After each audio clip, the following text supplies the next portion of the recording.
Hey Facebook, Monday Madness. It's Victoria Terrazzano here again. I'm coming to you live from Melbourne and it's late night on a Monday yet again. And I'm here to share with you a little bit about what goes on in the bedroom. And yeah, today's live hopefully will be quite quick, but then I say that every week and it doesn't always work, so we shall see. I wanted to talk a little bit about, there was a question posted this week. We were talking in our shred group. As you all know, we quite regularly do 8-week shreds talking about weight loss, and some of the people that were new when we're jumping on were sort of asking questions. Hi Beck, thanks for jumping on. And they were asking, when you're new, when you're starting out, what are the important things that you do to make the shred a bit more successful and make sure that you're not going to make mistakes? And obviously everyone's putting on a lot of advice about the food prepping and things like that, and they are fundamental, absolutely fundamental. Obviously when you're going on to any sort of health and wellness program, you want to try and stick to whatever the food plan is, and that's all great. But I have to be honest, my bit of advice had nothing to do with food and nothing to do with exercise and nothing to do with anything that people might actually think about when they're talking about these things. And what I said was that actually, when I'm doing an 8-week shred, I make a real conscious effort to really protect my sleep. And yes, absolutely, that's probably not the bedroom talk you were expecting, were you, from the title?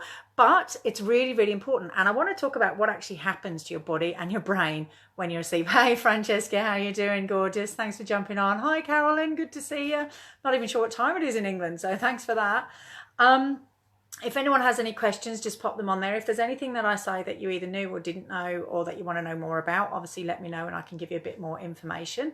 But yeah, I wanted to talk a little bit about the benefits of sleep and what sleep does for you and why it's really, really important, and the kinds of things that you can do to help. But also, when you've had a good night's sleep, how do you sort of maximize that the next day and what's the best way to get up and get started in the morning, which is always really handy too.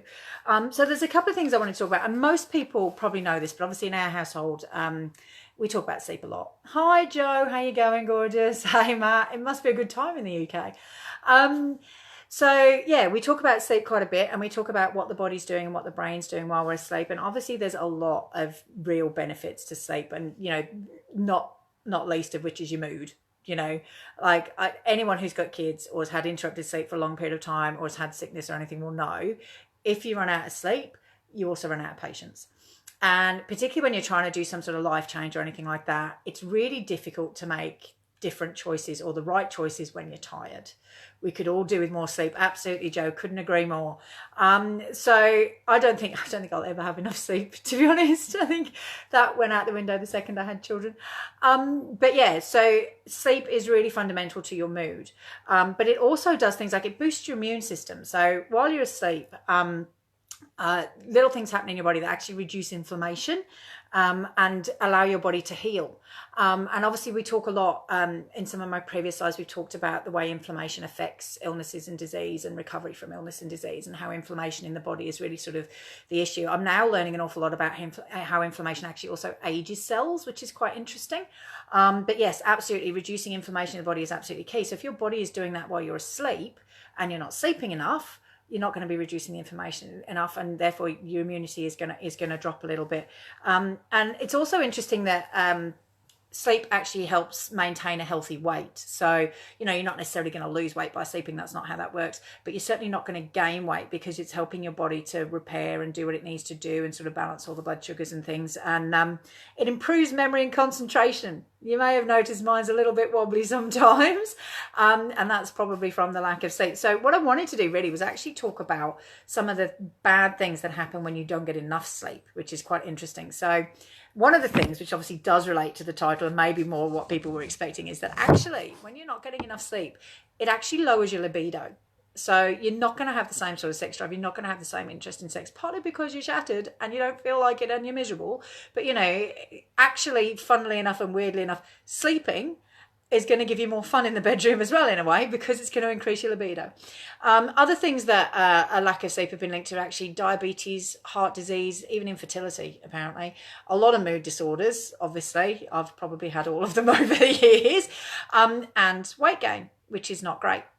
So things that I do to try and protect my sleep. I actually have an alarm on my phone that tells me to go to bed. Have to be honest, don't always stick to it. When I'm doing an 8-week shred and I'm trying to be good with my food and I'm making all that effort in the day, I do really try and stick to the alarm when it goes off, because it reminds me that I'm supposed to be in bed and I'm supposed to be asleep. Obviously Monday nights are my exception because of my Monday Madness challenge that I'm doing. So there you go. But yeah, absolutely, maybe have an alarm. Certainly sort of work out. I know there's a book called The Miracle Morning. Don't know if anyone's heard of it or if anyone's read it. It is a really interesting book. It's fascinating, right? But a big tip, big tip. The title's a bit of a con. It's not really a miracle. It genuinely says work out how much sleep you need and then work backwards from the time you want to get up and then go to bed earlier. That's basically what it says. And it's really not bad advice. Don't get me wrong. There's a lot of other really, really good and useful advice in there. And I actually do recommend you read the book because it is an awesome book. But it isn't a miracle. It is much more about just recognizing and protecting how much sleep you do actually need. But when you've had a good sleep, how do we wake up? How do we make the most of it? What do we do next? Okay, so big tips. Snooze, you lose. If you set the snooze button on your alarm, actually, you're not going to wake up as refreshed as you thought you were. Hi, Mandy. Hey, Steph. How you going? You're actually going to get a bit groggy and a little bit less refreshed, so that's not good. And then they talk about the sunshine. As you know, we all have these rhythms and they're all connected to light more often than not. If you actually open your curtains or have thinner curtains so that you can see a change in the light in your bedroom, that's actually going to help you wake in a much more natural state. And it's going to help you feel a lot more alert when you do wake up, which is fantastic. Then, of course, there's that positive self-talk. You know, when you get up in the morning, don't go, oh, I haven't had enough sleep. It's all rubbish. Oh, my goodness. You know, talk to yourself with good things. Talk about how do I want this day to be? What do I want to achieve today? What am I going to get on with? Kind of really helps you to get up in quite a positive mood because you've got a purpose. You've got things to go and do, you know, aims to get done. Obviously, there's always, my dad used to say, breakfast is the most important meal of the day. I'm pretty sure everybody's dad used to say that. But it is absolutely true. You should eat breakfast like a king. It should be a huge amount of food. And then you should eat less and less during the day. So absolutely get up and have a good breakfast because not only does it improve your mood, it also helps your memory and your concentration during the day. So when you're out and about and you're trying to do something, you're actually going to find that you can concentrate more because you've had that good breakfast. Hey, Lisa. Hey, Rach. How you going? And then the last one, again, sort of fits in a lot with what we have within our shred and what our recommended practices are, is it talks about getting early morning exercise. Okay, so exercise first thing in the morning really has a major benefit because particularly if you can do it fasted. So if you can actually have like half an hour's exercise, not like mad running, get your heart rate up sort of exercise, but like a brisk walk or, you know, something like that before you eat, it's actually going to really help your metabolism and really boost your energy levels. It's actually going to make you feel a lot more alert and a lot more awake throughout the day.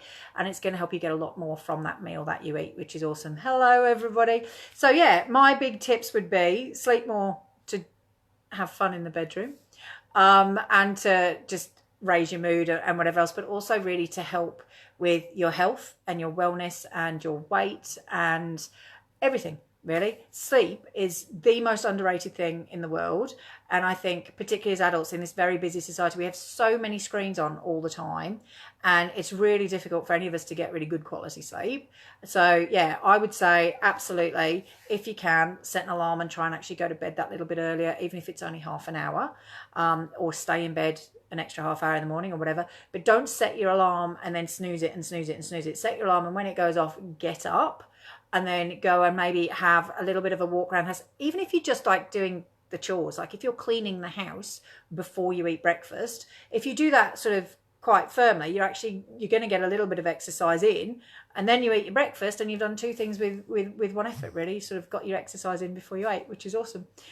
So yeah, if anyone's had any benefit out of that, let me know. If anyone's got any other tips that they do, like if you have anything that you do to make sure that you get enough sleep, or if you value your sleep, you know, let me know down below. If you enjoyed the video or found it useful or thought it was relevant to anything that you were doing at the moment, let me know. And yeah, if there's anything there that you think someone else could do with hearing or wants to know, by all means share it. That would be awesome. So this was our Monday Madness. It was all about what happens in the bedroom. And yes, I did sort of touch on the other, but mostly it was just about the sleep and what your body's doing while you're asleep and what your brain's doing while you're asleep and why it's so important for us to actually get some sleep. And I hope you all have another wonderful week. All right. Thanks for listening. And yeah, if anyone does have any questions, do please stick them in. Otherwise, I appreciate the support and the love. And yeah, sleep well. Have a good week. Bye.